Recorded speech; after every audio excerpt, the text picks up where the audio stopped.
Hello. Have Anthony, Sergio, and Simon. So people will start to sign in in the next few minutes. So we'll give them a little bit more time to go. So how is everybody today? We'll start with you, Sergio. How are you doing?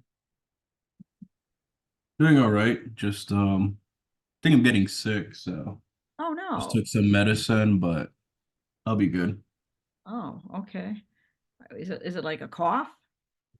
It's like a cough. I think it's allergies. I saw that I saw that outside those like the trees are starting to bloom, those like white flowers, and I know every time that starts to happen, I start getting allergies. So took some Mm. allergy medicine and some Advil so I don't get a headache.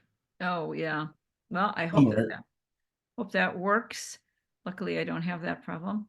I have others, but not that one. How about you, Anthony? What's going on over by you? Doing okay, just staying busy. So what does it mean to stay busy? Research projects, homework, personal projects, Just all those kind of project. just projects, research. And Simon, what's happening with you? It was my birthday today, so Oh, well, what a yeah, way to celebrate your yeah, birthday with all of us. Wonderful. yeah. So, So and how's your baby? my baby's all right. She's 10 months now, so she's Great. growing up quick. My She's daughter, growing up. She's only 10 months. She's not growing up that quick. yeah, But is she crawling? she's my lady said that she was like on her like legs, so like she's like standing up. So I'm like, okay, Oh, all right. she's in Nebraska, so Oh, no, you don't get to see her that often. uh, Well, hopefully you'll see her soon. hopefully, Yeah, before she does grow up. yeah, All right, well, that's good. Nebraska is it cold there? It's a little colder there than yeah. here. It's cold there. It's cold. More snow, that's for sure. I used to live in Kansas, Oh, okay. so I know the Nebraska, Kansas weather very well. Midwest. I'm from the Midwest, actually. Yeah. Yeah. Where are you from? Are you I'm from from Mongolia, but Mongolia? Okay, that's definitely not the Midwest.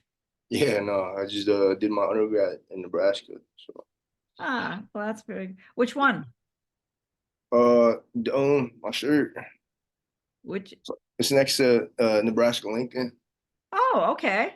So, yeah, All right. I don't know that was school, but that doesn't, there's so many schools. Well, that's yeah, great. Well, you get to keep wrestling here at Marymount, and you guys did great. So yeah. that's Thank you. something to be very proud of. Jenna, how are you doing today? Surviving day by day. Surviving. You can't be surviving. It was kind of sad. They did this study about, happiest people in the world. And you know where the happiest people in the world are? Finland. I don't know why Finland would be the happiest place in the world. But when took a group of students to Estonia, we went to Finland on our way back. And one of the things I remember about Finland is they have this pastime where they go and jump into the Baltic Sea, which is like freezing, and then they go into a hot sauna. And apparently, this shock of the cold and then the hot is supposed to create like massive endorphins and make people, feel, you know, kind of invigorated and energized and stuff like that. So maybe that's why they're the happiest people. I didn't. I did not jump into the Baltic Sea. I felt I was happy enough. Hey, Sonia, how are you doing today? I'm good. How are you? Oh, I'm doing really well, really well. I was counting the weeks to school, and I said, "Oh my gosh, it's coming to a close. That means the Korea trip is almost here." Woo! Anyway, I'm very excited about this Korea trip, as you can tell. Um, and how is your work? Oh, same old, or anything exciting? Nothing good, but nothing bad. It's just been busy because my manager was out for like a week, so I had to do all his stuff plus my stuff. So that was fun. That's a lot of stuff. A lot of stuff. Okay, I see. Amadi, I see your name, so I know you're there. How you doing? I'm checking in with everybody today. I'm pretending this is like a classroom and we're talking to everybody. Amadi doesn't want to answer because he can't figure out how to turn this. There he is. He's in his car. Oh, this is mobile learning. Really mobile learning. Well, I hope are you driving? I hope you're not an Uber driver at the same time, are you? Okay, I'm not going to have you talk for safety reasons, but I'm glad you're here to listen. Okay, get to where you are safely. Goodbye, Amadi. Kiddes, are you here? Are you driving someplace too? No, there she is. Sorry. She's where she's supposed to be. And how are you? I just saw you on Monday and now I see, but you didn't come to class on Monday. Kiddes tells me she likes coming to class and then Yeah, the first time that I didn't make it. Sorry. Ah, that's all right. That's all right. Don't worry. You have another chance on Monday. So, Yeah, all so right. then that's it. All right. Well, that is great. All right. So we're gonna get rolling here today. I wanted to start. I'll share my screen so you guys can just kind of enjoy yourselves. This is actually a pretty important amount of material we're going to go through today. So I'm already warning you, it's not the most pleasant ride, but I will try to make it the most pleasant I can. But I wanted just to kind of do a quick review as to where we are. Where are we? Oh, and then I was going to just mention perma cookies. So if we look at our modules and just see where we are, I think I've made some mistakes on the syllabus, but we are here week 11, and we're going to do this, all of the financial privacy stuff, which there's quite a bit of. And then we have Easter break, and really we're not going to do, we don't have class next week. It's a free week, woohoo, but you can work on your final project. But I do have a couple of things that might be interesting, and if we don't have a time, I will talk about them later. But NIST has an inventory mapping framework that you might want to look at. So hopefully I can do this another week where it won't be too much. But if not, you might want to look at this. I just put it in week 12. It's somewhat important.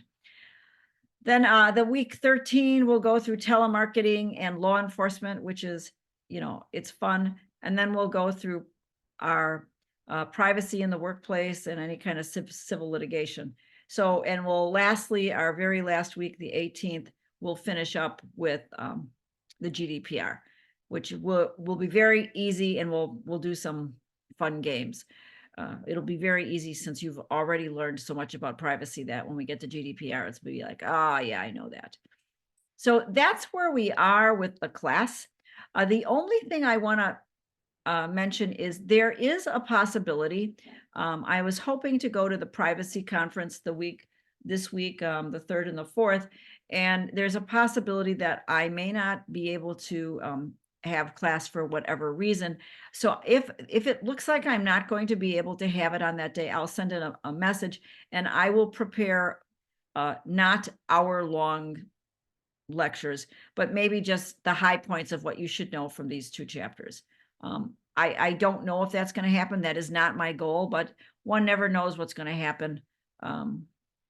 Given I have the privacy conference, and I also have another event that I have to try to do. So I'm just kind of warning you that I could send a message saying, hey, no class, and I'll handle it a different way. All right. And that's why these 2 are mopped together. And that's where we are. Does anybody have any questions about that? And then remember, our last week, which is April 25th, is the week that we're going to meet at school. And I have not secured the room, but I will put this on my list of things to do. Okay. And that's where we'll do our final projects. So I guess a question I have for you is, knowing that we will attempt to meet face-to-face or not attempt, we're gonna meet face-to-face on April 25th. Is 6 o'clock still a viable time for everyone? Okay, good. All right. So that should not be a problem. And I will bring some food, and if anybody else wants to bring any snacks to be able to share so we could have it be like a party, that would be great. I'll bring some stuff, but like we could try to make it like a little, you're not obligated, but if you want to, bring something. All right. So that's what we have coming up here. The thing we want to remember here is if we look at the quizzes. So I put the HIPAA one up, and it's due April 1st. The next one I'll put up is the financials, and if I'm on the ball, I'll try to get it up right away, and I'll have it due, a little bit after April, maybe April 7th or something. Okay. So after that, I'm not going to probably do any more quizzes unless you want me to, but the HIPAA and if you don't remember anything else, the data breach stuff, the HIPAA and the financial are really the bread and butter of privacy. The other stuff is nice, but when people talk about it, those are the biggest topics. And AI, and I'm hoping to be able to talk about AI in the last class as well. AI, privacy, the impact of privacy on AI. Big topic. So any questions? Any questions about how you're doing with your decision on your final project? I have not looked at the ideas, but I will. I was just checking. So when I checked the modules earlier today, I may have not seen the financial. Yes, you did not, because it was not Okay. there. Yes, it was not. So I accidentally did it on the next lecture that was popping up as the next Okay. lecture. Can you wait till the next one then? Yeah, sure thing. Okay, so that kind of solves a problem for you and a problem for me then. Okay. Unless I want to use you for the for the quiz. I could cheat. All right. So yeah, you did not make a mistake. It's because I looked at it and I said it wasn't organized. So hopefully that'll work out okay. So any other questions? So Sergio, I think you have the consent today. Is that correct? Yep. Yep. All right. So I'll stop sharing and I'll let you share. Says that is disabled. Oh, that figures.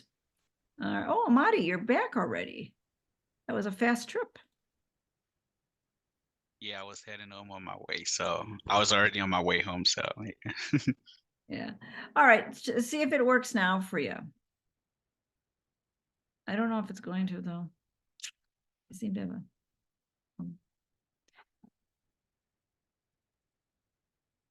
Yep, it's working. All right, that's great. You sound very unexcited. Oh, I like that. Okay, the eclipse is supposed to be coming, and I read an article in the New York Times, and you actually can ruin your eye if you look directly into the sun during the eclipse. So do not, and those glasses you can buy, some of them are fake, so be careful. When I can't get to sleep, I'm reading all this. TikTok. Oh my gosh, talk about a contemporary one. Yeah, great timing. I was Yes. kind of laughing to myself last week when we were talking about TikTok, but we didn't really get into like the nitty-gritty. We So did I'm not. hoping to, We did not. show some of you guys the crazy stuff that TikTok. I had kind of heard about and found during my research. Oh, I'm exciting. Very, very contemporary. See, Kitty, aren't you glad you're here today? Kitty. She's like, Yes, Professor. you have such a good smile. I love it when you smile. Okay, anyhow. Yeah, so TikTok, I think we're all pretty familiar with we were already discussing it, and we know the battle that's already going on here in the US with but just a little background on it. It's owned by ByteDance. They are the parent company of TikTok. ByteDance is I would say, I would describe it as an IT just global conglomerate. They're worth $75 billion. So, Oh, and with that being said, TikTok this year is projected to make around 23 billion. It was like 23 point something, but I thought that was incredible. wow. Initially it was released in 2016, but by the beginning of 2018, it was already the #1 most downloaded app in all of the Play stores when it came to just free apps in general. And as we all know, TikTok is you upload content, it's all user generated content. But if you've ever used TikTok, the reason why it's so popular and the reason why it's so addicting is because their algorithm is just that good. It'll target the videos towards, let's say you like football. You'll scroll for a little bit. Next thing you know, you're getting videos about football and people creating memes about football or whatnot. And it really just depends on who you are. And you'll see why it's so good. So, oh, and lastly, right now it has over 2 billion mobile downloads. Wow. So with the privacy notification release date, the last time it was updated, I was checking today, and when I created my presentation, was in January. So, and then on the website, it specifically mentions that it's not just for their app, but any websites, softwares, and any related services to TikTok. And something that I put here too, and then I'll talk about it later as well. Right in the front, it mentions that if you are not 13, you should not be using TikTok, but I'm pretty sure we all know that TikTok probably gets most of its users as younger kids. And it's funny, I think I can talk about this. Yeah, I did an interview for an internship with this company or group, ACE, and they were part of Air Force Civilian, and they asked me, one of the interview questions was, if someone told you to create or work on software that's going to target children, would you do it? Right? And then the question before that was, would you ever say no to any of your supervisors, just anything they told you to do in terms of work? And I obviously said no, since this was, part of the Air Force. But then they really got me when we got to that, like, would you make stuff that'll target kids? And I said no, because, it's not right. But then they said, what if they agreed to the user agreement? And I said, oh, well, if you're underage or, a kid, you shouldn't really be agreeing to stuff like that. That's their parents' fault. But that's a whole nother thing. Wow. Yeah. So with TikTok data collection, this is only a little bit. I'm actually going to pull up the website because there's some things are incredibly insane. But just to go over some little things real quick, account info, name, age, username, password. That's completely, regular. Facebook does that, Instagram does that. But then it collects your phone number, your phone type, your IP address, your what OS version you're on at the moment, Wow. keystrokes, multiple device logins. So it gives each of your devices an ID. So then it can keep track of when you log in with the same TikTok account to your phone, your iPad, your computer, your friend's phone, whatever. And then if you log into TikTok with let's say like an SSO using Google or Instagram or Facebook, it'll also take all the information from that social media. So then they can see like all your Facebook stuff or your Google stuff. Besides that, when you're making user-generated content, it takes into account and saves comments, photos, the audio, the text that you add, any metadata that gets created. And I thought this was kind of crazy. When you make a video, even if you don't post it, let's say you just save it, it's still pre-uploaded. So that way, the TikTok algorithm will kind of look at the video and decide like what type of music you should probably put on it, or like what type of captions you should probably put on it. So even if you make a video, or like let's say you probably accidentally recorded yourself on TikTok, they have that, even if you didn't upload it. And I Wow. thought that was kind of crazy. And then also, it mentioned that whatever it's on your clipboard. So like, if let's say you copied something on your phone, but you're also making like a TikTok video, TikTok can look at your clipboard. I was like, that's insane. Oh, let me do it. Then for purchase information, I know now TikTok has a little shop, so it can take your card numbers, PayPal, shipping info, and that's pretty, I would say that's pretty usual. I think most places do. I know Instagram and Facebook also have their marketplaces, but let me go to this right here. Can you guys see this? So this is the actual like TikTok page where I got most of my information from. But if you look, where is it? Oh, look at this too. It takes your screen resolution into account, operating system, file names, right? Keystrokes, your battery state. So it can tell if your phone's at 20%. Audio settings. Let's see. And then here's where I was talking about. It gives you a device ID to identify your activity across devices. For location, IP address. Let's see. Some GPS information. And then I remember seeing something crazy about the image and audio info.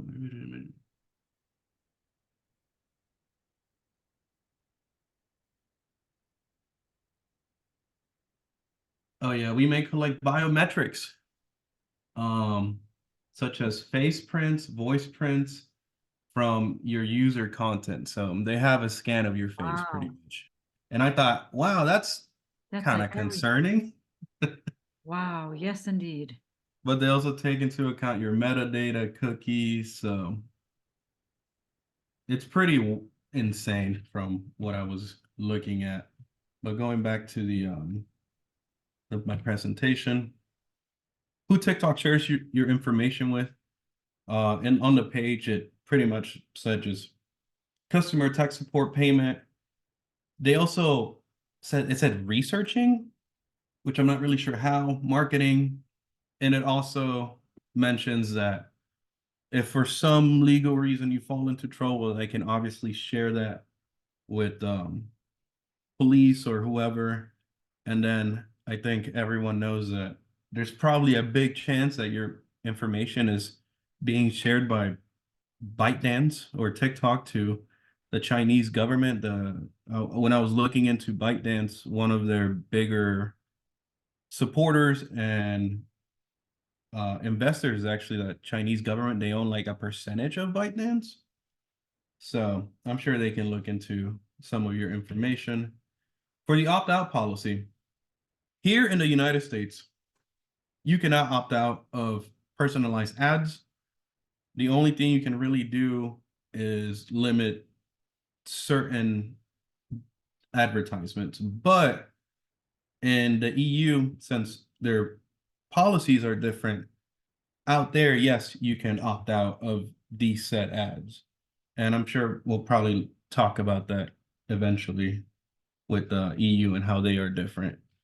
But this I found really interesting is how they delete their data. And it's on the website, it says that after 30 days that you delete your account, that it's gone. But then I started looking around and I was like, there's no way. So I'm doing my research and I ran into this this TechSource article, and it's mentioning how there are servers here in the US and in Singapore where TikTok is doing a whole project where they're trying to get rid of legacy storages where they still have user data that's super old. So it's like, so they don't really delete your stuff, and it's not really sure whose stuff has been deleted and whose stuff has not been deleted because they're doing this whole Project Texas thing. And so, yeah, so then back to my presentation, I said, how long is the data stored? I'm not really sure. Yeah, they say it gets deleted after 30 days, but then you see these articles where there's data that's at these servers that haven't been deleted.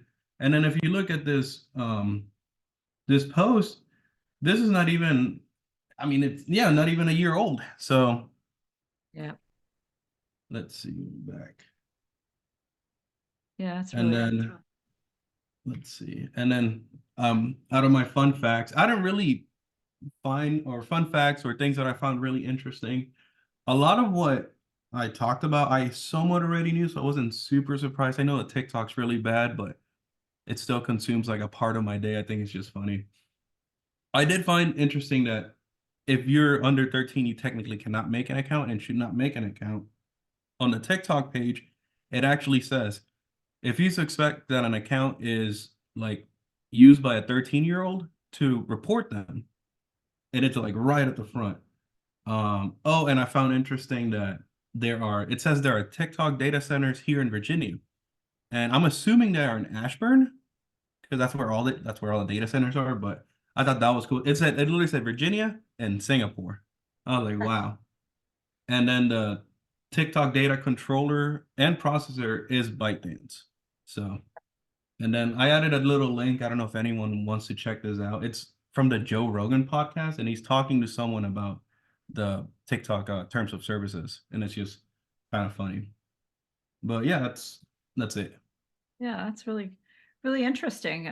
It's, you know, I think when you think about the amount of data it's collecting on you, and then that it's tracking all these devices that you have, and then it's tracking what device you're using when you're logging on, you know, the profile that it's starting to develop is pretty extensive.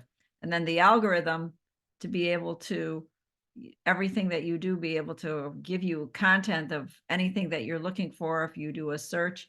And then the last thing that I think I have got to stop myself is when you log into an account from, like, for example, use your Google ID to log on. So I guess when we use these different social media, like Google is it's not a social media. What would you call Google?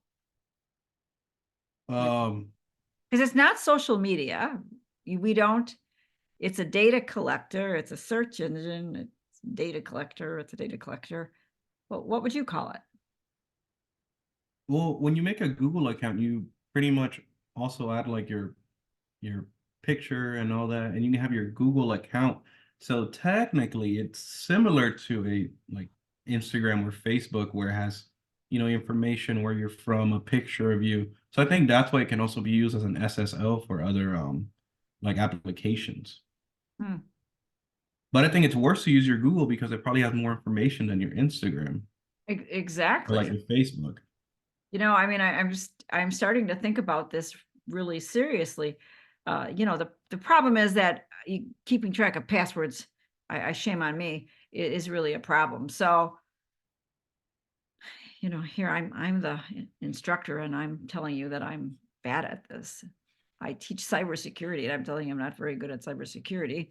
It's like do what I say, not what I do. It's hard.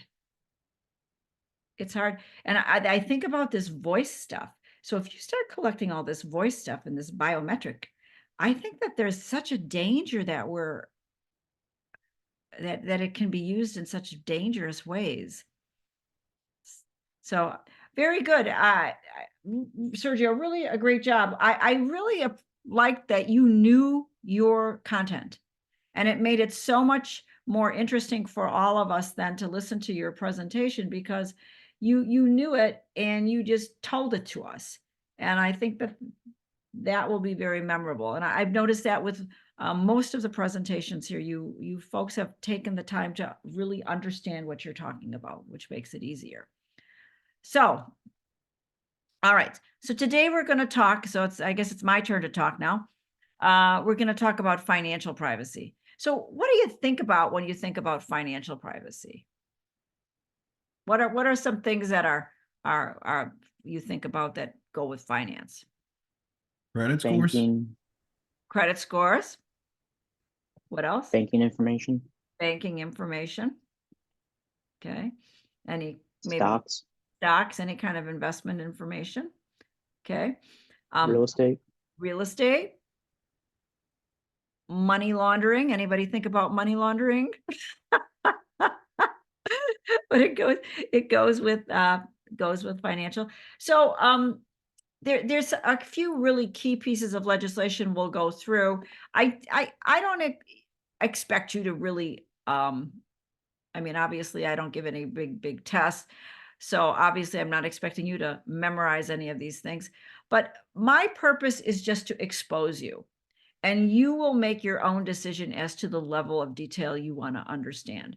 But it's very important to be exposed and understand the terminology associated with it. So I am going to share my screen, and I don't normally do this, as you will know, but this time, if you look, I'm going to go to slideshow here. If you look at the presentation, when we get into the actual slides, you're going to see that I actually used the slides from my class when I took it from the IAPP last year. And it's got all the information. I usually do not use the entire slide deck, but they just did it in a much more concise way. And so I'm giving full credit to them already. And you know it's correct because it's coming from IAPP. But like I say, I usually don't steal other people's stuff, but I'm telling you I stole it. I'm telling you I didn't steal it now because I told you I'm using it. I've cited it. So, all right. So financial privacy. So when we think about what we're going to look at here, we're going to look at the Fair Credit Reporting Act, Fair and Accurate Credit Transactions, called FACTA. We're going to look at the Gramm-Leach-Bliley Act, which is really important. Some aspects of the California financial. So California is always, kind of leading the way on these consumer type of activities. And then we're going to talk about the Dodd-Frank Wall Street reform, which was a very important thing. Lastly, we'll go with, well, not second to lastly, we'll talk about anti-money laundering laws. And then we'll get into some of the issues associated with online and mobile banking. So these are the key elements that we're going to talk about. And it's exactly what people said when we said stocks, when we said credit reporting, when we said banking. Real estate is involved in some of these things, especially when we get to anti-money laundering. So let's start. Okay, so with the goals of financial privacy, you can figure it out. With the goals of with cybersecurity, it's CIA, the triad: confidentiality, integrity, and availability. But within financial privacy, it's confidentiality, keeping it secure, and laws and regulations. So there are so many ways that people can steal your information. There used to be something where you would go to the gas station and somebody could put like a card reader on it. And the card reader, when you put your credit card in for getting gas, this card reader would actually take your credit card at the same time. So always look at the pump when you go to the pump to make sure that there's not like a screen on top of the screen, because that's a form of card reader. Or if you go to the bank, sometimes they would go to the ATM, not a bank ATM, but those 7-Eleven ATMs where nobody is really paying any attention to those things. Just always make sure that there's not something that's on top of what you're doing, because all that is a screen reader capturing all your information, making a copy of your card, and allowing the scammers to go and rob you of all your stuff. So understanding that financial privacy is security, and then laws and regulations. Okay, so obviously confidentiality encourages honesty, blah, blah, blah. Security protect us against theft. But laws and regulations, we're going to kind of go through them as we move forward.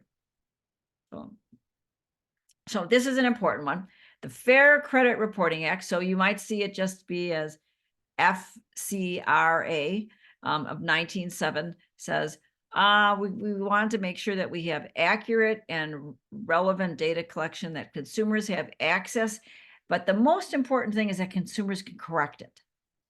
So, you know, you could get a terrible credit rating simply because maybe my name is Susan Conrad. Well, there's a million people named Susan Conrad. Believe it, it's a very popular name. So, so I could maybe another Susan Conrad could have some kind of bad credit, and the credit agency could make a mistake and attribute it to me, and all of a sudden I've got some kind of bad credit where I didn't pay on my car and they took away my car and now I'm blacklisted forever. So how do I fix that? Well, the Fair Credit Reporting Act says you have the ability to do that. And you can work with the credit agencies, and they have to work with you on that. So, you know, it's quite an important piece of legislation that protects consumers. When we think about it, the origins came after World War II, where people started to share more information, and the people credit cards were not a thing then, right? I don't think credit cards really became a thing until, you know, the late 1970s, actually. 1960s individuals were being harmed by inaccurate information, but it was just simply because at 1960s, everything was still kept on paper. Things were not digitized. Banks were starting to digitize, but for the most part, the computers didn't really come into full force until, after World War II. So I don't even know when exactly. I wonder how the banks were then, actually. It makes me wonder. Okay. So the Fair Credit Reporting Act regulates the credit agencies, which is probably the most important thing. It, evaluates them. It makes sure that they're accurate. It is an important piece of information because it's enforced by the Federal Trade Commission and by the credit CFPB, which I'm not sure what that is. CFPB. All I know is that it's enforced by the FTC and state attorney generals. But I think an important component to know about this is it allows, so if you think about it, it allows consumers to correct their information. It makes sure that the credit agencies keep the information accurate, and it says it limits use to only permissible purposes. It can't be like TikTok. It maintains records and provides consumers assistance defined by the FTC. So those are if you remember nothing else, correct information, and it is in charge of those credit agencies. So if you have a problem with the credit agency, what do? You can go to the FTC. That's the takeaway from that slide. Okay, so examples of consumer reporting agencies. So who are some of our consumer reporting agencies? Who are TransUnion, Equifax, TransUnion, Equifax, Experian. Those are the three ones. And do you know that you can go to each one of them once a year to get a free credit report? So you can get free credit reports a year. So what you could do is you can kind of like say, okay, every 4 months I'll go to TransUnion. A couple months later, I'll go to Equifax, and then the third one go to whatever that other one was, which I forgot. But that's a great way to make sure. You should, if you haven't done a credit report for yourself, you should do one. This should spur you on to do one. You get one of the free ones to see what they are collecting about you. All right. And if you're going to buy a house, you need to do this free credit report before you buy the house. Or if you're going to buy a car, do it before. And one of the things to note is anytime any business does a inquiry about your credit, they keep it.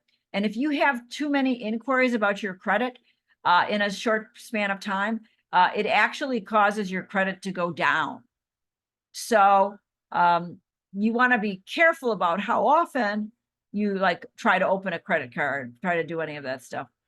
So you want credit, you need to establish a credit history, but you don't want to establish a long-term liability issue. They want you to have some debt, actually. So if you have a credit card, they want to see that you, to get the best credit, you want to have a credit card. You want to get some purchases on the credit card, but then you want to pay off your credit card. Outstanding balances, they're very expensive, so you don't want to do that. But just, you have to manage your credit just like you manage, your money. It's actually a thing. It's something, it's a characteristic about you, your credit. So if you need help with that, I'm very good at that. Okay, so the next law, the next law we want to talk about is the FACTA, fair and accurate credit transactions. And the thing about this one is it preempts most stricter state laws, meaning that it actually has more oomph than the state laws. This is why it requires truncation of credit and debit card numbers. That's because of FACTA.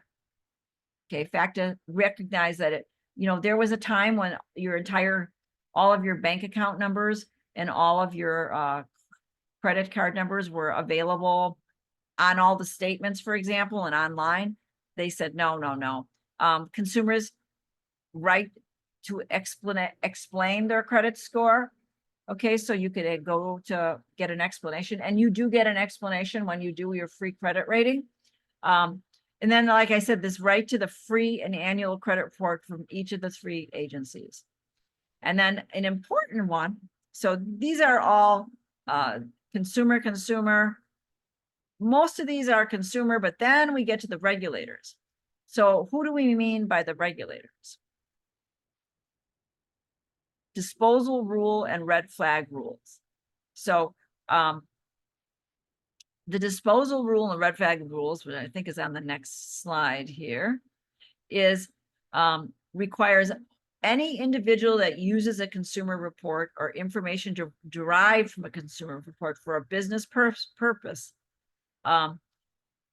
to not use the information inappropriately, but also to dispose of the information appropriately. So, so let's say you go to get a new car, you're getting that new Toyota hybrid, and you say the dealer's got your information.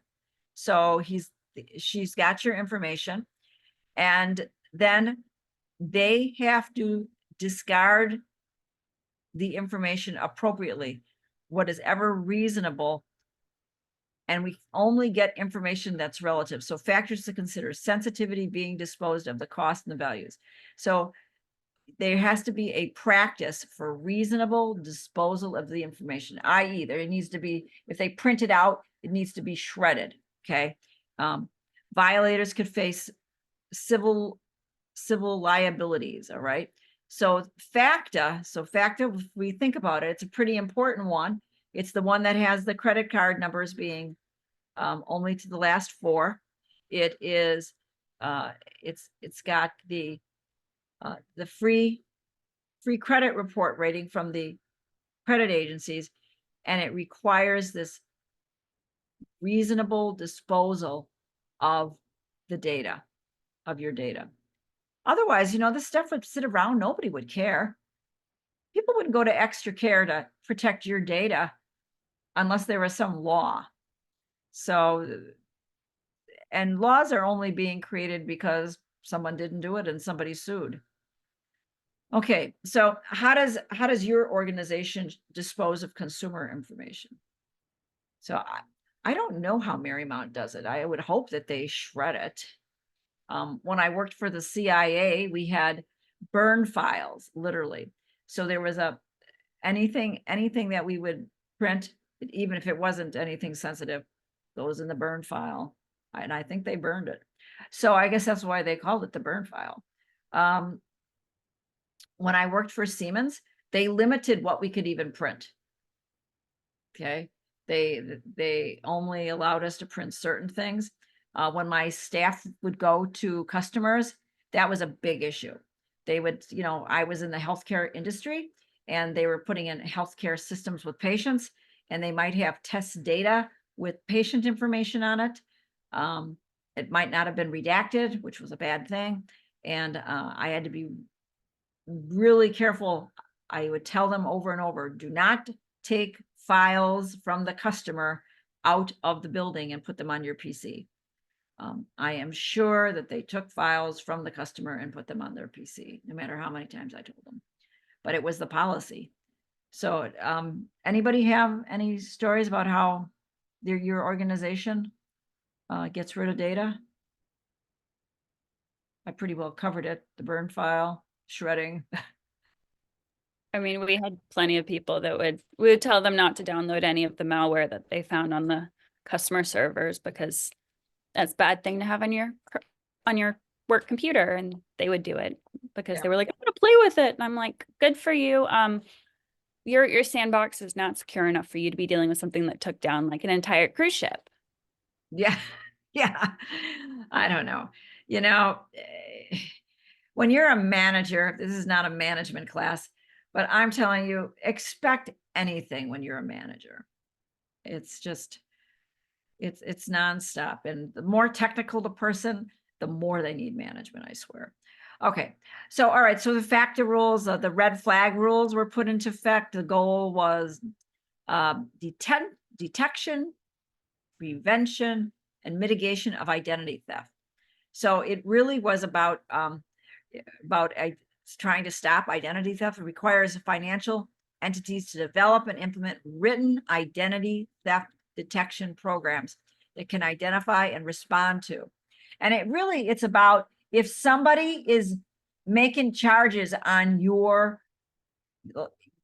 card. So how many of you have gotten a note from your bank and said, hey, did you make this charge in Singapore? You know, and you're not in Singapore. Or when you travel out of the country, you have to make sure you tell your bank that you're going there, because if you don't and you do use your debit or your credit card, they'll block it because of these rules, the FACTA rules, where they're responsible for, you know, trying to prevent identity theft. And identity theft is using any of your personal identification mechanisms, whether it's a PIN number, a card number, a phone number, to access money in your account. So that was a big thing.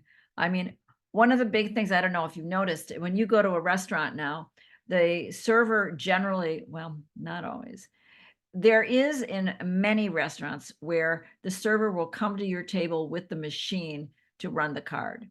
And that's actually a best practice. Why? Because the server's not going with taking your card and going to a place where they might then just take a picture, and all of a sudden they have it, right? So think about that next time you're going to any kind of place to eat where you give your card and you don't know really if somebody is, I mean, I don't want to think that about anybody, but it became a big problem. So the FACTA requires written identity theft protections, applies to financial institutions, creditors, and entities with transaction accounts. So a transaction account would be Amazon, for example, would be any kind of a store. It doesn't apply to creditors who extend credit for expenses like attorneys, healthcare. So take note, these guys that don't have to do it. Lawyers and healthcare providers don't have to worry about that. But you know, stores do for sure. And once again, this is FTC is the guy who is responsible for enforcing it. So when you are in doubt of any kind of identity theft, any kind of problem with your bank, anything with privacy, the first agency you should think about is the FTC. FTC. They have all of them. So some examples that, you know, this red flag is, you know, warnings from the credit agencies. If somebody is The credit agencies need to be notifying you if they see some unusual activity on your credit. Any kind of, the banks are supposed to do it, suspicious identification documents. I'm not sure who would see that, but if the bank saw that or somebody, suspicious personal identifying data, I don't know what that would be either. Unusual use of an account. So clearly you can see where this is all coming from here. So the great thing about FACTA is it's pretty new. The red flag rule actually came to effect on 2010, and we're just really used to now the banks notifying us if there's unusual activity on our account. But don't count on them. They're not responsible. So that's another thing, you know, with the banks.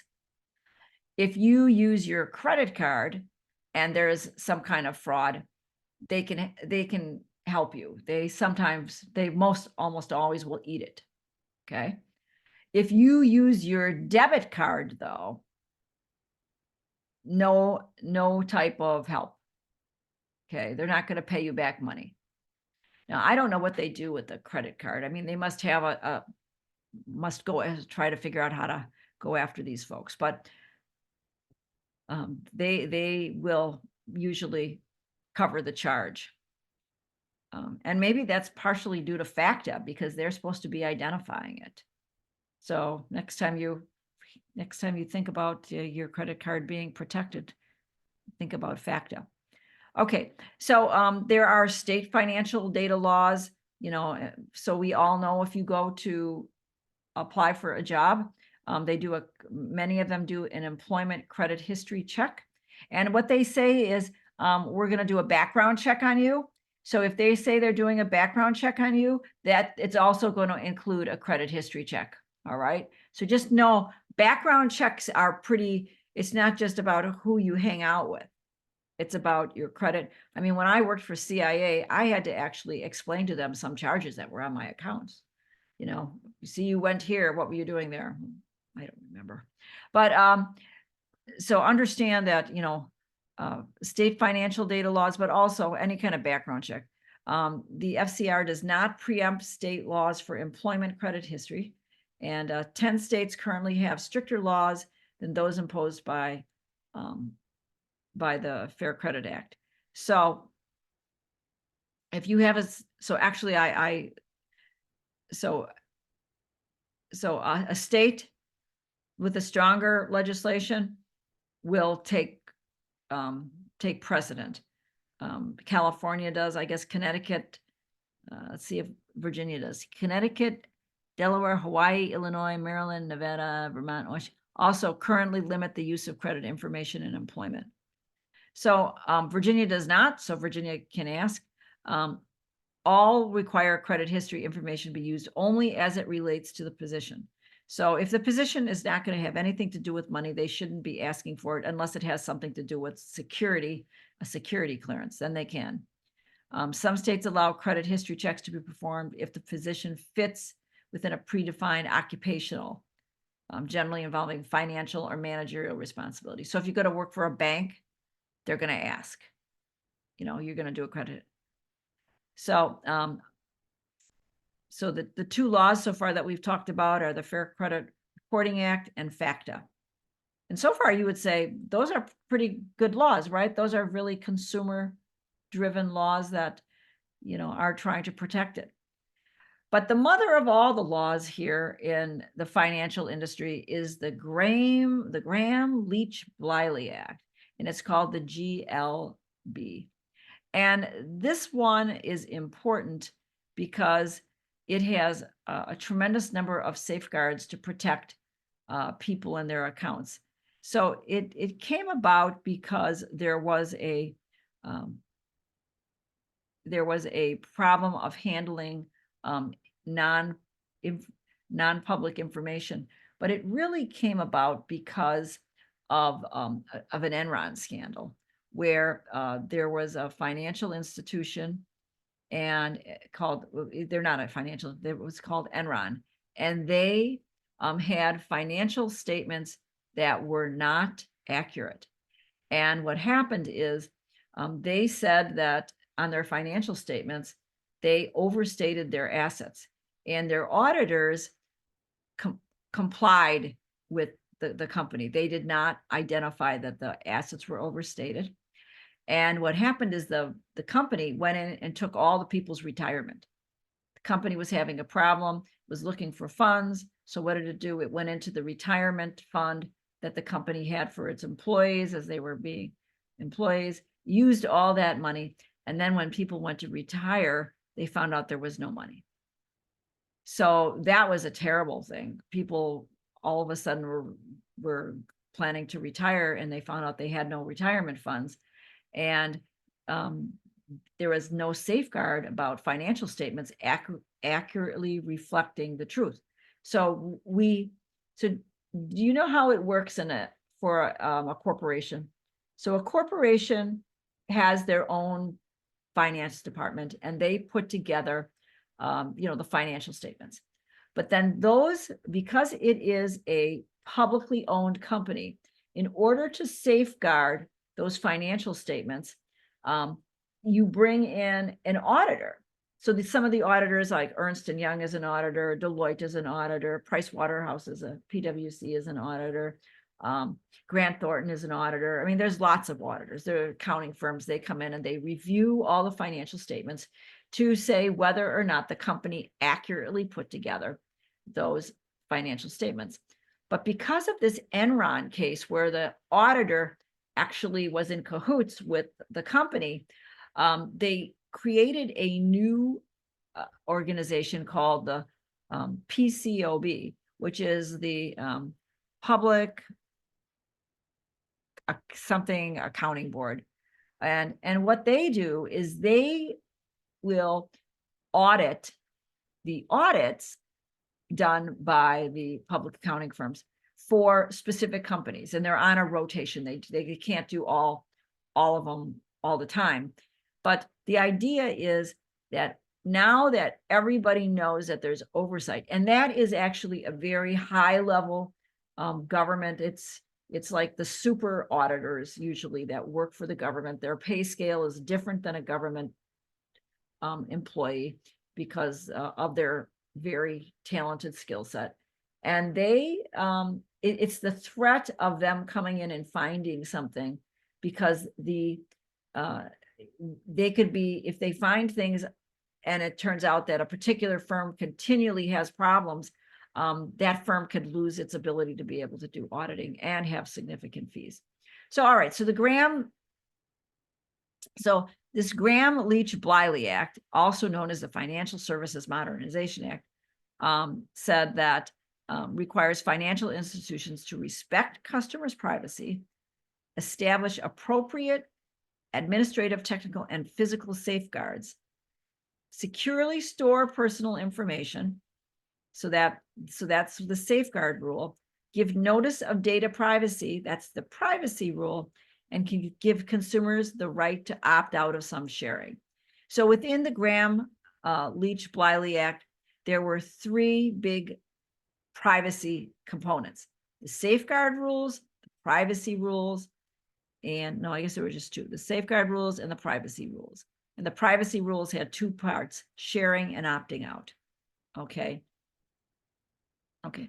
And who does this apply to? Any U.S. company that is significantly engaged in financial activities: banks, insurance providers, mortgage lenders, etc. And it regulates financial management of non-public information. So anything that's personally identifiable, anything that is a transaction that you might have, but it excludes information, publicly available information, that is not derived without using, PII. All right. So who does it affect? Banks, insurance providers, mortgage lenders, credit.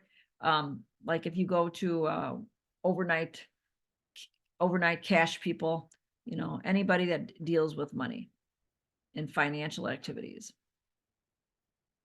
Okay. Who enforces it? So once again, this is enforced by the FTC, and there's significant penalties if you don't do it. And it also has this whole consumer protection of Wall Street, which is kind of why this Enron thing came up that I'm telling you about. And it created the Financial Bureau, the Consumer Financial Protection Bureau, as the enforcement for the GLBC. And they are, of course, in the FTC. And one interesting thing is stricter laws are not permitted. Stricter state laws are not preempted by GLBC, but can be subject to challenge. So this is the premier law of the land. And it has these two things that we're going to talk about: the privacy safeguards and the security safeguards. Okay, so the privacy rule, okay, which is the privacy, it says, okay, you can share information with your affiliate companies only if notice is met and an opt-out is offered. So if you're a bank, every year you should be getting statements from your bank saying, we've updated our privacy sharing policies. And when you get those, it lets you pick who you want to share your information with. So if you just throw those things away, or you don't look at them when they come, that means you've just said, I will share it with everybody, because it comes and it's the idea when they send it is that they want you to give your information to everybody. The US has an opt-out policy as opposed to an opt-in policy in the EU. So you can see the EU is definitely more consumer friendly, because they say you have to opt in. You have to make a conscious choice. Here, you have to make a conscious choice to opt out. Okay, so that's I think one really important thing. And you have to do it within 30 days of when the privacy notice comes. So the consumers cannot opt out if information is shared with outside companies that provide essential services like data processing. So if you're a data collector, but you have a data processor who is responsible for actually doing your data processing, like maybe a Bank of America collects the information, but maybe the processor is somebody, IC Cloud or something like that. So you can't opt out of that because the processor needs to get the information. Disclosure is legally required, and information is shared with outside service providers that market the financial company's product or services. Can't opt out of that. Okay. Every year in the FAST Act, which came later, came in 2015, says every year an annual privacy requirement will come to you. And if you don't respond within 30 days, you can't opt out anymore. So when you get those things, you have 30 days to tell them I want to opt out. And if in those 30 days pass, you've lost that opportunity to opt out of that stuff. So you can see that this was a pretty important piece of legislation because because banks were sharing your information with everybody. Okay, they were selling it. That was a really great, really big way to make money. So the privacy notices, very similar to what we're talking about before. They have to explain what is collected, who it's being shared with, how the information is going to be secured, and how customers can opt out. Those are the 4 things that must be part of the privacy notice when you receive it. Okay.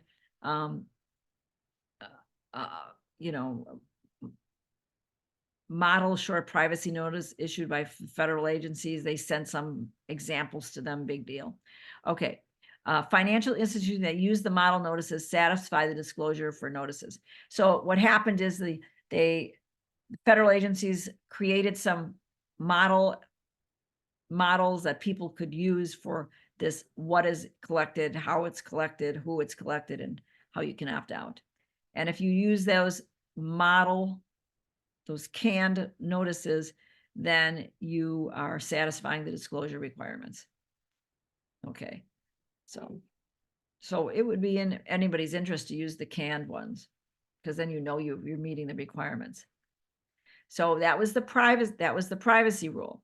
The second big thing with the Gramm-Leach-Bliley Act is the safeguards rule. And the safeguard rule says that it requires information, kind of like our CIA, information to be secured at 3 levels of security.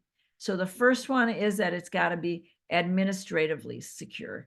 And so that means that management has to secure the information. There has to be employee training, so people that work there know how to secure. So I'm sure you've all taken training if you're working where it says, where you might have in the cybersecurity area, how to protect data. So this employee training is really important. And then you have to have technical security, right? You have to have your system set up that they have passwords on them, that the data is encrypted, that, you know, there's access controls, etc. And then you want to have physical. So this sounds like cybersecurity, physical security, where, you know, you don't want everybody going into the computer room. You want to make sure that there's a disaster recovery system in case things go down. You want to make sure that there's business continuity practices, that if things go down, business can still continue. So these 3 areas, administrative, technical, and physical, they are the safeguard rules. So let's review.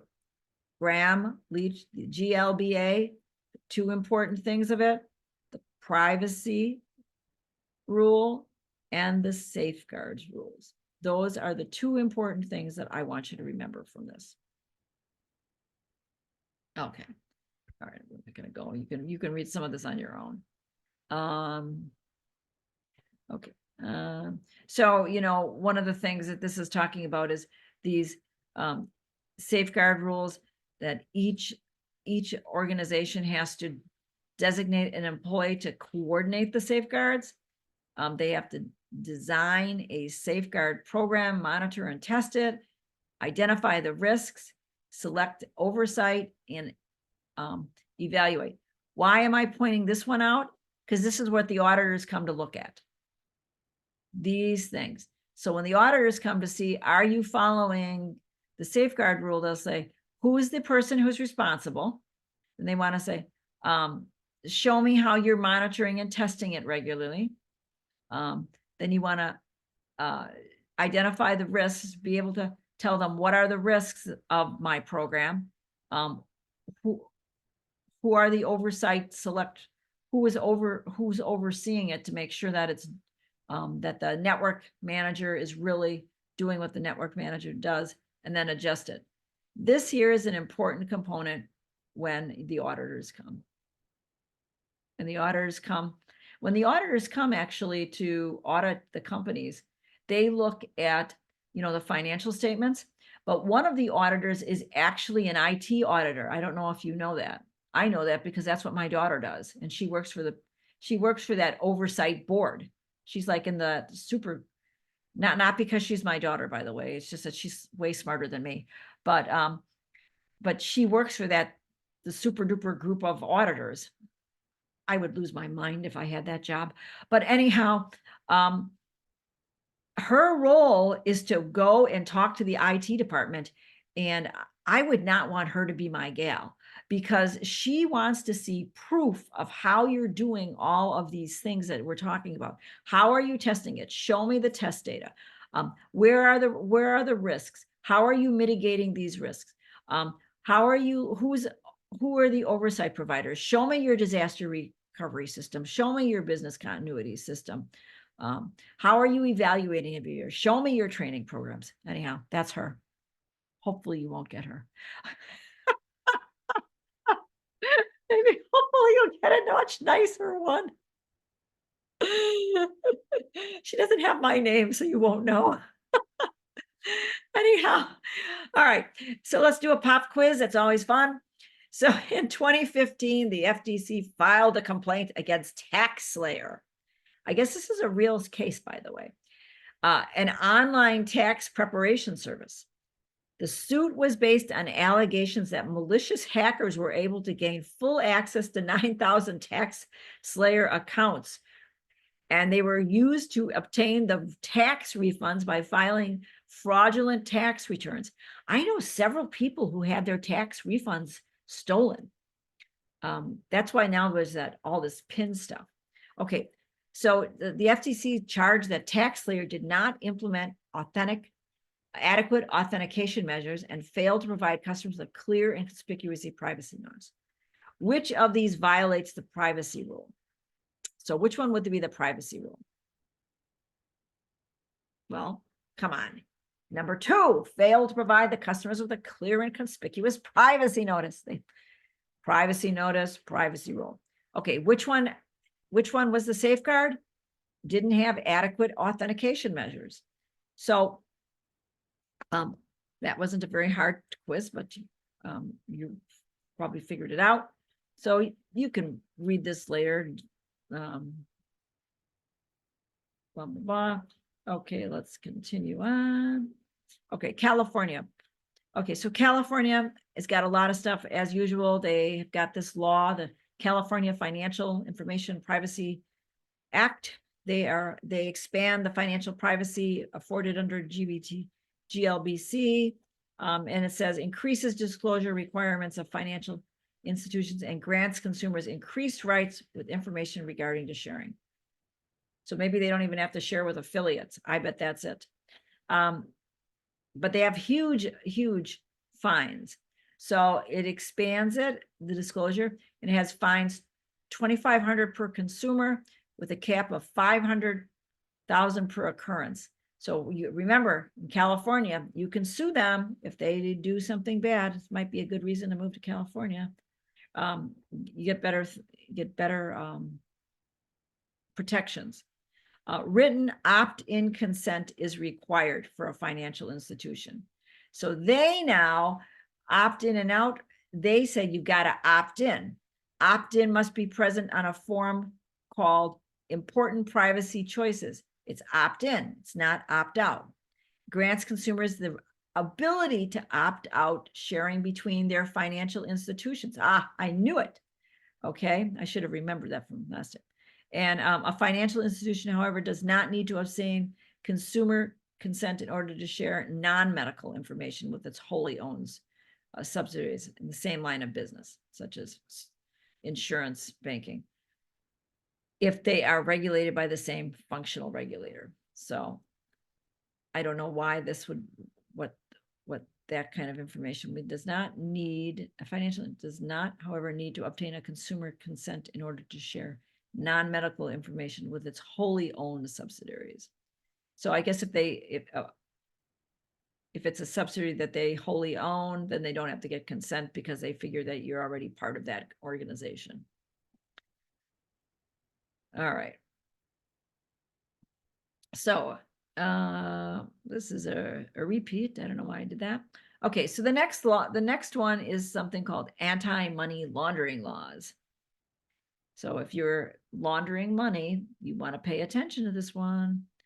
So the fundamental goal of the anti-money laundering is to follow the money. I find following the money to be the best way to solve most crimes. It was the Bank Secrecy Act of 1970, which I think is pretty interesting. And it came about because they wanted to be, the FBI wanted to be able to track, find the criminal elements, especially like the mafia was a big one. And they found that the best way to be able to figure out, what kind of businesses that these businesses were in is to follow the money, where they had to take money. So you know what money laundering is? So, so let's say we're in a bad business and we're drug lords, right? So somehow we're getting a lot of cash because we're selling drugs on the street. So let's say we're not a very good drug lord and we only got $1,000. Okay, so now we need to take that $1,000 And we need to give it to somebody who is like in a cash business. So the most popular cash businesses are laundromats, which is kind of funny. Restaurants is another very popular one.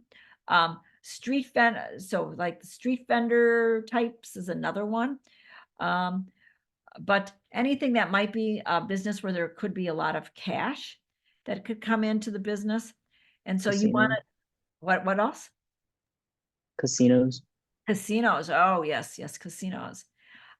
So you would take that money that you want to launder and you would just run it through that business, and it would look like it was another customer who just gave it. So I would just give $1,000 to the casino business.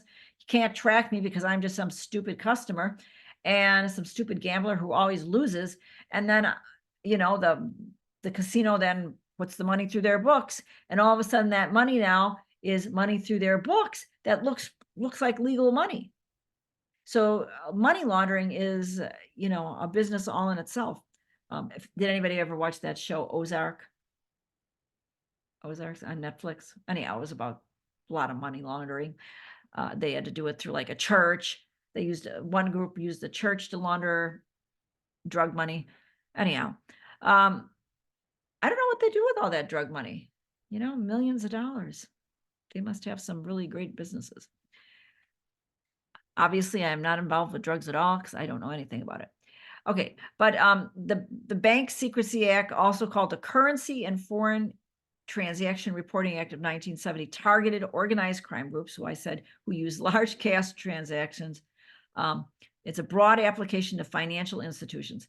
So the thing that happened out of this, though, there is a thing to happen. If you move, now most of you probably are not in the point in your career where you have like $10,000 that you can just kind of move around pretty easily, or just like, if you get $10,000 into your account, someone's going to ask you, where did that $10,000 come from? So it might be a little more, it might be like 18,000. So the gift tax, for people who don't know what the heck I'm talking about, is in our country, we have these crazy tax laws. So if I want to, because let's pretend I have a lot of money. If I want to give my children a gift, I want to pay for their kids to go to school. If I give them a gift of more than 18,000, because right now I believe that's the limit. If I give them 19,000, then that will trigger a notice to the IRS, and the IRS will want to know, where did that money come from? Because if it is money, if you cannot explain how you got this money, they will consider that to be income and they'll want to tax it. All right. So that's one way so the banks are continually monitoring, and I'm not sure what the amount is. So it says possible crime, 5. I believe that banks are required to report suspicious activity associated with currency transactions of more than 10,000. That's what I thought, 10,000. So like I say, if you put more than 10,000, then the bank's going to ask you, where did this money come from? And they have to report it. They report it up to, not just to the IRS, but they report it up to, I think whoever is responsible for this Bank Secrecy Act. And then you go on a suspicious records activity report, and they start to monitor what you're doing with your money. So Department of Treasury, the Financial Crimes Enforcement Network. So that would actually be a very interesting job. If anybody wants to get an interesting job, you know, you're like a criminal. It's like a financial, you know, it's a following the money job, if you like to do that kind of stuff. Anyhow, suspects an insider involved in a crime regardless of the amount. But they're really looking for amounts of more than 10,000. All right. If you want to know more about the money laundering bill, this is the bill to go for. The Bank Secrecy Act of 1970, or the Currency and Foreign Transaction Reporting Act. Okay, and it expands the reach of the BSA, which was the Bank Secrecy Act, the So the Anti-Money Laundering Act was really of 2001. And it was just a add-on to this BSA. There's also an Anti-Money Laundering Act of 2020. Oh, there is? I don't know if I know that one. And what does that one do? I'm Well, not sure. It just popped up when I was looking up different act names for false answers. Oh. Well, we'll have to look at that. Well, the IAPP, that didn't give me that one last year. I wonder if it has to do with part of the Patriot Act. No, the Patriot Act was 2001 too. All right. Well, I'll have to look that up. Bank laundering money. You know, one of the, you know, Bitcoin, that ever so famous Bitcoin. So Bitcoin, the thing about Bitcoin is you really can't track who is making transactions, you know, because of the way it's so encrypted. It's really secret, right? So one of the ways that they say, one of the reasons Bitcoin has gone up, now I don't know what Bitcoin is today, one of the reasons Bitcoin has gone up is because 65,000. it's 65,000. Look at that. I think it came down a little. I think it was 70 a couple like last week. Anyhow, there was somebody who was buying a lot of Bitcoin. And one of the things that I read was when there is times of war and there are people who want to contribute to organizations for buying arms, you know, like terrorist organizations or anybody, they use Bitcoin to transfer to do this buying and selling. So, and anything on the dark web. So if you go on the dark web and you want to buy an AK, whatever they're called, AK 100, I don't know what they're called. The guns, you use Bitcoins on the dark web. And so if you want to buy a lot of them, you got to move a lot of Bitcoins around. And that's why one of the reasons they're saying that the Bitcoin market is up a bit. But they being the financial experts from the Wall Street Journal, that's the they, by the way. And I don't know how financial experts they are. But all right, so anti-money laundering, the bank secrecy of 1970, and then this, I think it was the 2000, and what did they say? The anti-money laundering of 2001. Well, what do we know about 2001? That was the famous year of 9/11, I believe. So, you know, that's when we were really going crazy over funding of terrorists. How are these terrorist organizations funded? They've laundered money. So we it became part of the Patriot Act. So the Patriot Act is good, and the Patriot Act has a lot of privacy violations. Okay. Okay. Now, online banking. Who all does online banking? I do online banking, everybody. Online banking has changed my life. I no longer go to the bank at all. But in the same sense, I don't even think I have very little cash. I shouldn't tell you that. I keep very little cash around because because everybody you can use your credit card for most everything. And when you use your credit card, you get extra money, you get points. We're crazy about points, aren't we? My one daughter is so crazy about points that she has 2 credit cards that she balances, and she knows, oh no, I have to use this one for gas because it's giving me 3 points back. Oh no, I have to use this one for airline because it's giving me 5 points back. But anyhow, online banking addresses security and privacy and allows us to use our stuff. Customers can withdraw. So when online banking came, banks had to really up their security measures.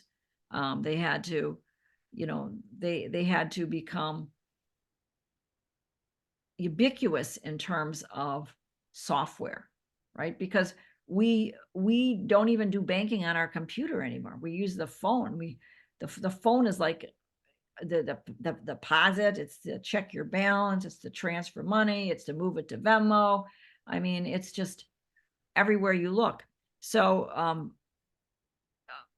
banks have had to, that's why two-factor authentication is something that banks really want. They actually want to go to another level of authentication.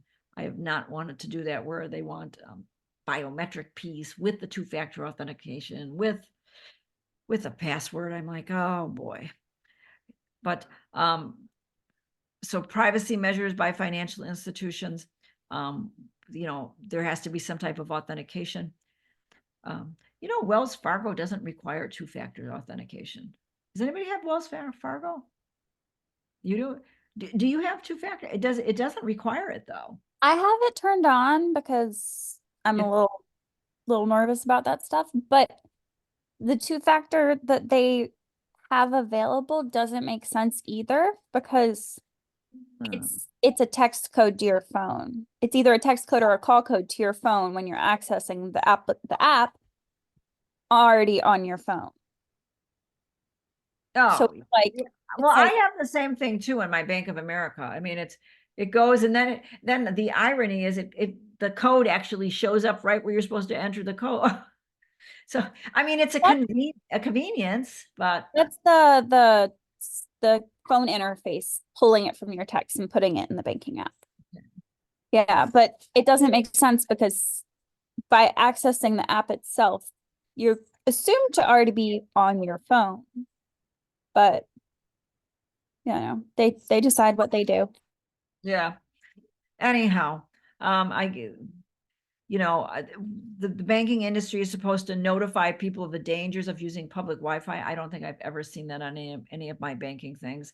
It's supposed to empower customers with information on mobile antivirus and mobile malware detection software. I've never seen that either, so I don't think that unless my bank is just behind the times. Creates a mobile privacy policy. I've not seen that be any different than the regular privacy policy, and it fosters trust by offering an opt-out of mobile ad targeting. Now, you know, on your phone, we talked about this before, your phone's got that ad ID, and if you don't turn that ad ID off in your settings, you're going to just continue to get ads, even if you opt out. So, you know, we want to use good sense when we're online banking. So, wow, we're almost at the end. Did I go too fast? I think I lost people. Are you guys still there? John, are you still there? Yeah. It wasn't too boring today, was it? No, I tried to make it more exciting. So okay, let's do these quizzes because I think we're going to be getting out early today. I'm sure no one will mind that. So what are some major components? What are some major components of financial privacy? Remember, that was that first slide. The first three of those? Exactly, the first three. All three of those are the major components. All right, let's go to the next one. Okay, what does CRA stand for? All right, not you, Jenna, somebody else has to carry the. Consumer Reporting Agency. Very good, very good. Kitty, you helped the crew move forward. Okay, 3. Which are provisions of the Fair Credit Reporting? Select all that apply.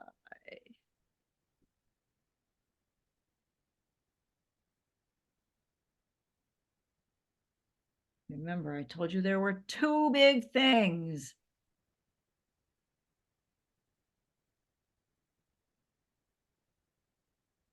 A and B. Actually, it's the answer is A and C. B came with FACTA. So it's A, consumers can change, and then they can only, and financial institutions can only use what is permissible, you know, absolutely necessary. FACTA is going to talk about this next thing, okay? So let's go to the next one. I bet it's about FACTA. Okay, so true or false, the Fair Credit Reporting Act amended the fair, accurate credit transaction, FACTA. So which came first, I guess, FCRA.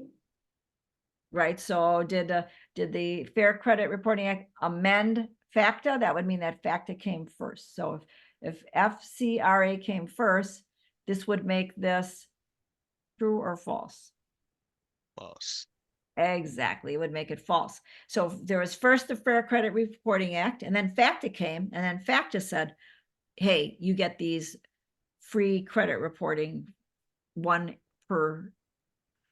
annually per credit reporting agency. Number 5.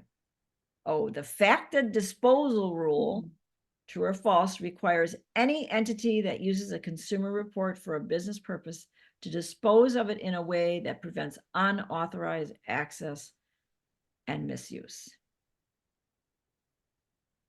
And just use your common sense on this one.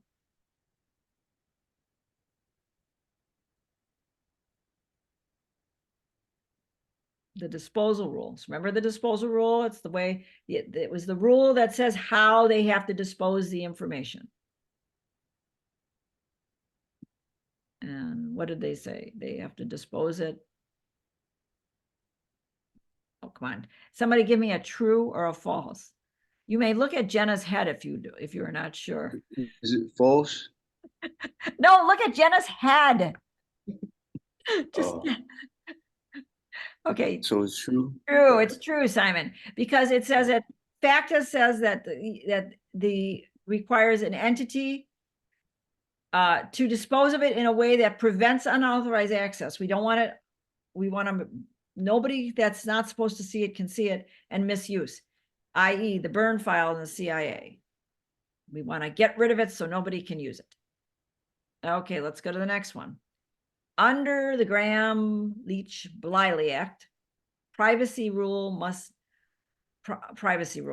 what must a privacy notice include?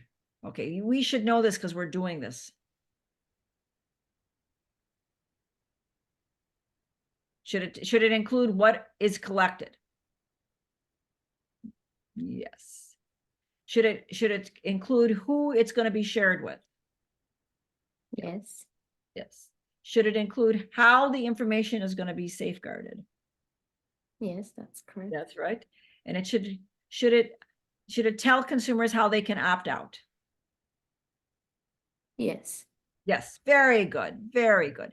So this one here is, you know, what we've been actually doing with our privacy notices, and now we can kind of tie it back to an actual law, which is the Graham-Leach-Bliley Act. What a lot of words. I guess they were very egotistical, and each of them wanted their name in the darn thing. But it was a big deal because the banks fought it. I guess that's what we can say. And I think this is our last one. Up Dodd-Frank Wall Street. We didn't talk about this one, did we? Wonder what happened to it. Which authority was created by the Dodd-Frank Wall Street? I'm going to go back. Let's go back because we didn't talk about this guy. What happened? It's on slide 23. 23. Thank you. What slide is this? Let's go like this. When in doubt. Oh, this is the one that I said we already did, but we didn't do. Oh, well. Oh, well, give me a break. Okay, so Dodd-Frank reforms the Wall Street. And let's see who does it. It's the consumer, created the Consumer Financial Protection. I think maybe I did talk about this. Okay, who can enforce against unfair, deceptive acts, abuse, overseas between consumers and financials. Who does do that? Let's see. The CFB Enforcement Authority includes the ability, kind of material, lack of understanding of risk. Along with the FTC, once again, it's the FTC. The FTC is our friend. Remember I said that in the beginning. Just testing my own self, my own knowledge. Okay. So the FTC can do that. So let's go back to our question. Dun, dun, dun. We don't need to do that again. Well, it's fun. Boom. Okay. which authority created the DOD? Was it the Bureau of Fiscal Service? The Consumer Financial Protection Bureau? That one sounds good. The Bureau of Consular Affairs, that sounds like baloney. The Federal Finance Bank, that doesn't sound good. I don't even know the Bureau of Financial Service, I don't think, but we did talk about the Consumer Financial Protection Bureau, the CFPB. And I remember I talked about my daughter working for the accounting POB. So the answer is, what answer might we give? B. B, excellent, excellent. I like it when we pay attention. So actually, as I said, thanks. It was a lot. And I give my references to the IAPP because I am very grateful. They had it much better than I could have put it together, actually. It was the best. So we have finished this. I think the only thing I'd like to do today, if you're still with me, don't worry, it's not a lot, is let's go to the quiz that we did and kind of review that particular quiz. So let me go here. Well, okay, come on, end my show. Ah, there we go. So let's go to our quizzes, and here are our quizzes. And let's go to the answers for chapter 5 and 6. Okay. So I'm going to just stop sharing for a second, and then I'm going to do this. Bring that one. Okay. Okay. We'll see. All right, well, we'll just do it that way then. I had a quick question. I don't see that like grade on my end anymore. So I Really? was gonna pull it up and like reference it, but I don't know if it's just me or if it's like the whole class. Oh, no. I did. You cannot minimize Zoom when you are recording. Okay, fine. Let's see here. I did do a favor for somebody, so maybe that messed it up. Okay. It does not like me doing that. Let me just go to what I want to go to. I'm going to make you smaller. I don't know why it's not doing that. Okay, let me just share my screen. All right, we'll share my screen. Let's go to it. All right, so here we are. Let me edit it so you can see after the last attempt. Let's see the correct answer. Okay, so you should be able to see your answer. Okay, let me just kind of go here. I have to say, this is always a bunch of stuff I have to do with this stuff. It's just always something. Okay, moving you guys around. Okay, boom. Okay, continue. Okay, all right.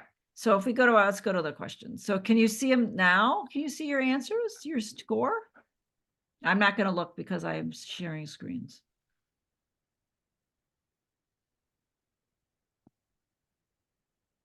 No, you guys still can't see your scores? I don't think it exists as an assignment on my end anymore, but Oh, it could just be me though. I don't know. Can anybody else see their scores? I can't see mine either. Oh, well, I think it might be because you assigned it to one student within the, when you were in the settings panel there, it said that it was just assigned to one student. oh, all right. Well, let's all go in and let's take it together then. So let me, we'll do a group quiz together. So what a stupid thing. All right, let me get out of here then. I got to go back to the details. Sorry about that. That's the last time I'll do a special favor for anybody. That's the end of that. Don't ask me. Okay, so I'm gonna just be like that. Okay, to everyone. Okay, and I'm gonna change the time. Let's say 9 p.m. Okay. And we'll just change this time. I thought I did it. Done.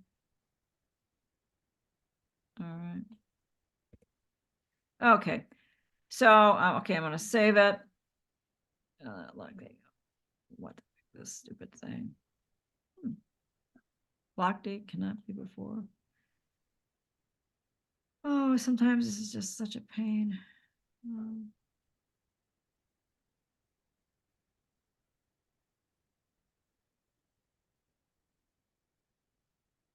Looks right. Says it's saving. Okay, and I'm gonna allow now, oh, I have to allow 3 attempts.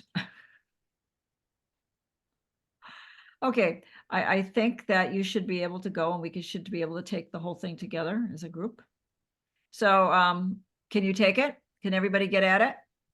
Okay, so why don't we'll take it as a group. How about that? Yeah, everybody's like, yeah, that sounds fine to me. Okay, so we have to remember, so this was about California. So the CCPA may be enforced by which of the following?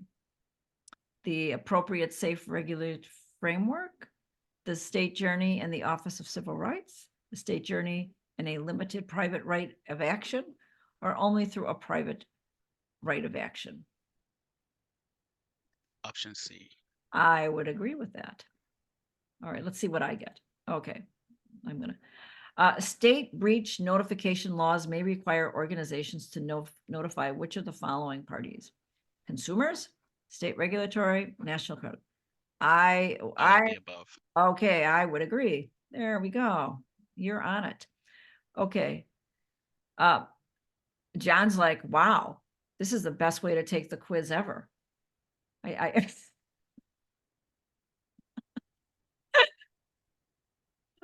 Okay. Which of the following is a reason some states have reduced the use of credit reports in employment decisions? Practice.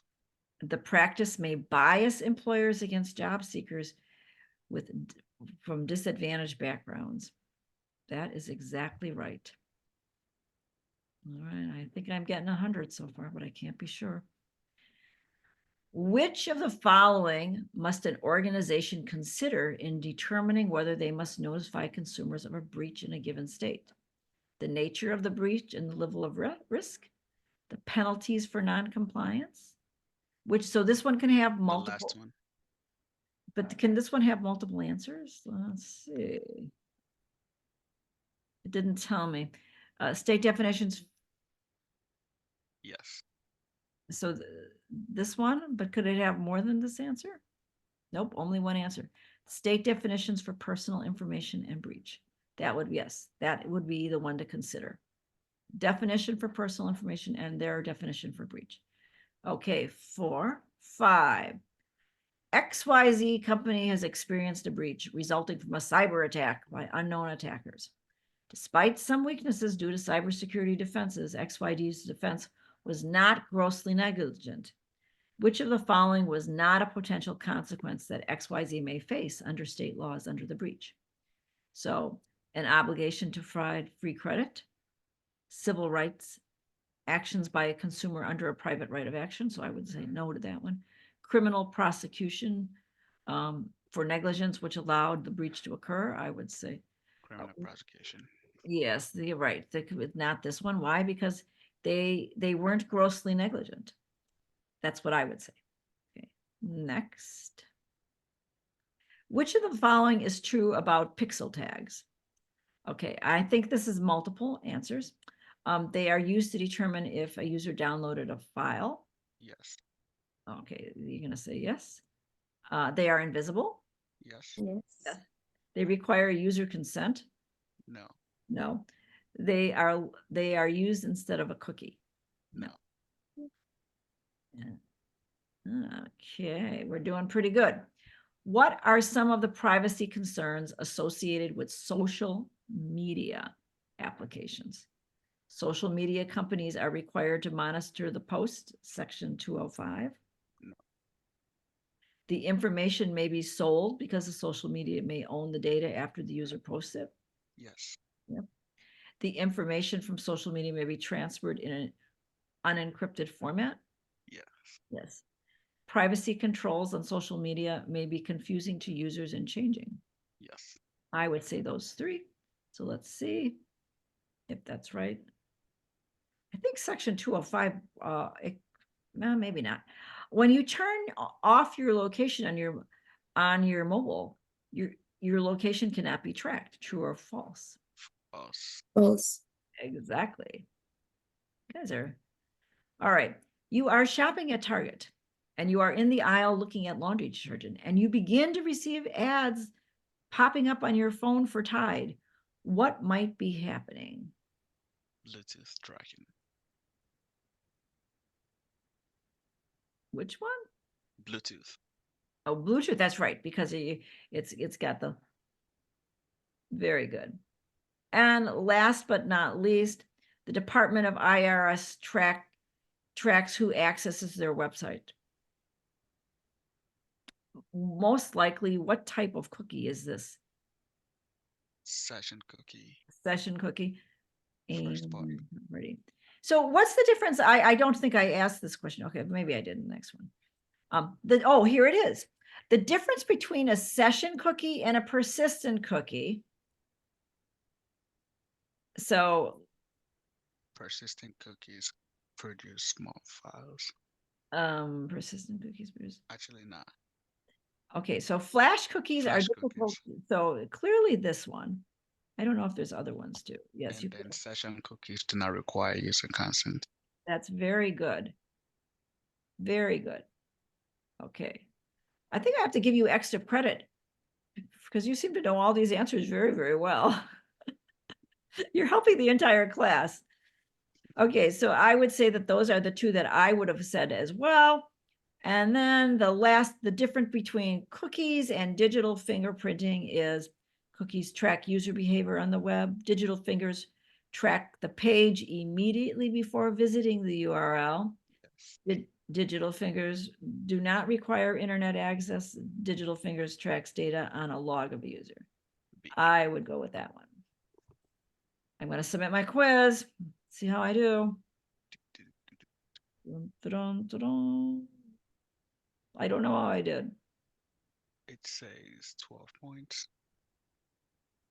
Well, maybe I got them all right. Those are the answers though. Yep, score Yeah, 12 12 out of 12. There you go. All right. So hopefully you all took this test now when we just did it and you have 12 out of 12 because I messed it up.